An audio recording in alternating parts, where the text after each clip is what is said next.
नमस्कार दर्शक बंधुरा आज आमी देशी मुरगिर मांसेर झोलेर रेसिपि आपनादेर संगे शेयर करछि। खेते दारुण लागे, देखुन देखते कतटा सुंदर हयेछे, खेतेও किन्तु अपूर्व हयेछे। एरकम देशी मुरगिर मांसेर झोल आपनारा रुटी लुचि परोटार संगे तो सार्व करतेई पारेन, पोलाओर संगेও सार्व करते पारेन, खेते किन्तु दुर्दान्त लागे। देशी मुरगिर मांसेर झोल तैरी करार जोन्नो कड़ाईते दिए दिएछि परिमाण मतो सर्षेर तेल। तेल भालो करे गरम होले आमी ऐड करे दिচ্ছি परिमाण मतो लवण। तेलेर ओपर लवणटा दिए दिচ্ছি कारण आमी आलुगुलो भाजा भाजा करे नेब। आलू देওয়া मात्रेই तेल छिटे आसार सम्भावना थाके ना लवण ऐड करले। आलुगुलोके खूब भालो करे भेजे निये आमी प्लेटे तुले निয়েছি। देखुन अवशिष्ट तेले आमी ऐड करे दिচ্ছি একটা তেজপাতা, এলাচ, লবঙ্গ, দারুচিনি ও গোটা গোলমরিচ। ফোড়ন থেকে একটা সুন্দর গন্ধ বেরিয়ে এলে দিয়ে দেব পেঁয়াজ। পেঁয়াজে আমি লবণ অ্যাড করব না, যেহেতু প্রথমেই আমি তেলের ওপর পরিমাণ মতো লবণ অ্যাড করে দিয়েছি। ভালো করে পেঁয়াজ ভাজা হলে দিয়ে দিচ্ছি 1 চামচ মতো আদা রসুনের পেস্ট। आदा रसुन के खूब भालो करे भाजा भाजा करे नेब।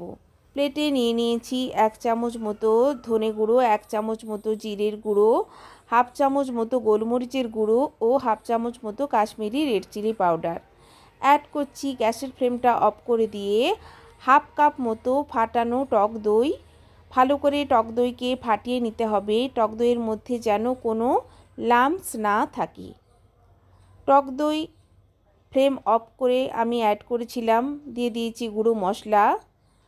फ्लेम अन करे भालो करे बारे बारे नाड़ाचाड़ा करे टक दई ओ गुঁড়ো মশলাকে ভালো করে ভাজা ভাজা করে নিয়েছি।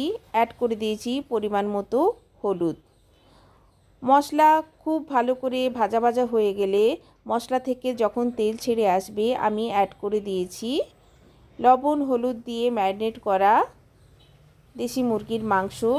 ভালো করে মশলার সঙ্গে আমি গ্যাসের ফ্লেমটা মিডিয়ামে করে নাড়াচাড়া করে নিচ্ছি।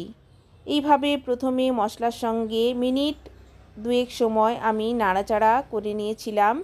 এরপর দিয়ে দিচ্ছি ঢাকা, গ্যাসের ফ্লেমটা লোতে করে দিয়ে।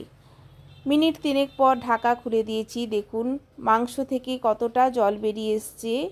এইভাবে বারে বারে ঢাকা চাপা দিয়ে ও নাড়াচাড়া করে নিয়ে মাংসকে প্রায় 35 থেকে 40 মিনিট গ্যাসের ফ্লেমটা লোতে করে দিয়ে আমি কষিয়ে নিয়েছিলাম। মাংস প্রায় কষানো হয়ে গেছে। আমি দিয়ে দিয়েছি ভেজে রাখা আলু। আলুকেও বারে বারে মাংসের সঙ্গে নাড়াচাড়া করে দিয়ে দিয়েছিলাম ঢাকা। ঢাকা দেওয়ার পর আমি অপর বার্নারে জল গরম করার জন্য একটা সসপ্যানে বসিয়ে দিয়েছি। দেখুন ঢাকা খুলে দিয়েছি মিনিট 2 পর। আলুও খুব ভালো করে মাংসের সঙ্গে কষানো হয়ে গেছে। দিয়ে দেব জল। জল অ্যাড করে আমি মাংসকে সেদ্ধ হওয়ার জন্য দিয়ে দেব। দেখুন কতটা সুন্দর লাগছে। মাংস খুব ভালো করে এইভাবে কষিয়ে নিতে হবে। মাংস ভালো করে না কষানো হলে মাংসের স্বাদ ভালো হবে না। দেখুন ঠিক এইভাবে আপনারা ভালো করে কষিয়ে নেবেন। দিয়ে দিচ্ছি জল। যেহেতু দেশি মুরগির মাংস সেদ্ধ হতে একটু বেশি সময় লাগে, সেই কারণে আমি শেষের দিকেই প্রায় 50% মাংস সেদ্ধ হয়ে যাওয়ার পর আলু অ্যাড করেছি, কারণ আলু সেদ্ধ হতে অতটা সময় লাগে না। আবারও জল ফুটে এলে আমি দিয়ে দিয়েছিলাম ঢাকা। ঢাকা খুলে দিয়েছি। মাংস আমার প্রায় সেদ্ধই হয়ে এসছে। অ্যাড করে দেব কাঁচা লঙ্কা ও গরম মশলা। ভালো করে মিশিয়ে ঢাকা দিয়ে আবারও মিনিট 2 সময় আমি রেখে দেব।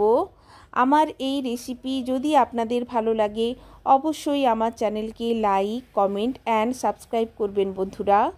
ভালো করে দেখুন আমি নাড়াচাড়া করে মিশিয়ে দিচ্ছি। ভালো করে মেশানো হয়ে গেলে আবারও দিয়ে দেব ঢাকা। দেখুন এইভাবে আপনারা দেশি মুরগির মাংস তৈরি করে খাবেন।